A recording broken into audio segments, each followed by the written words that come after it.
Punta tayo sa Sagrada Familia. Sabi, nangingitim na ako ng gusto dito kakalakad kung saan saan. Ewan ko ba, 100 SPF on is not even taking care of it's not even covering me up. Anyway, this is gonna be a good experience to be inside Sagrada Familia. Sagrada Familia is one of the highlights pag pumunta ka ng Barcelona, Spain. This is a large Roman Catholic church sa Barcelona, Spain, designed by the well-known Catalan architect Antoni Gaudi. Alam niyo ba, nag-umpisa to noong 1882 pa, and hanggang ngayon ginagawa pa rin siya. Itong Sagrada Familia was built to be a devotional temple dedicated to the Holy Family. Kaya Sagrada Familia or Sacred Family. Tara, pasok na tayo. Inside Sagrada Familia. Wow.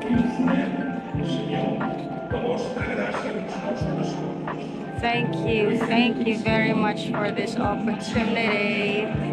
This is so beautiful. Napakaganda. That no wonder tagal bago matapos. No wonder napakatagal bago matapos. Napakadetalyado lahat ng gawa ni Gaudi. Well, actually, yung idea niya. Anyway, picture mo na ako.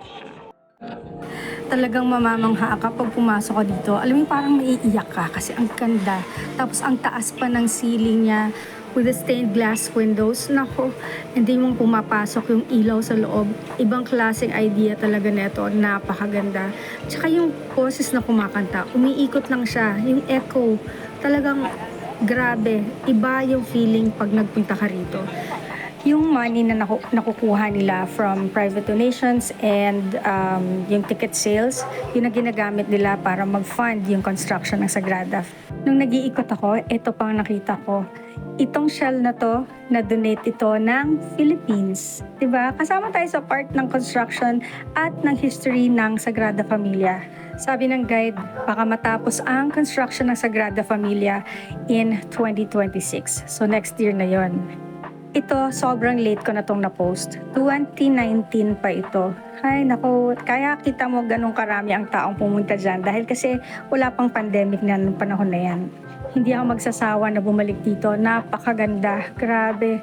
Talagang mapapatingin ka lang talaga sa lahat ng mga walls, ng mga pillars, and yung ceiling. Very delicate ang pagkagawa at napakaganda ng pagkagawa talaga ng Sagrada Familia. No wonder talagang ang dami-dami talagang pumupunta rito every year, ilang tourists. And maybe by next year, 2026, siguradong mas puno ang mga tao dito dahil nga hopefully matapos na ang Sagrada Familia. At kung sakaling matapos next year, eto na, 144 years bago makonstruct itong Sagrada Familia.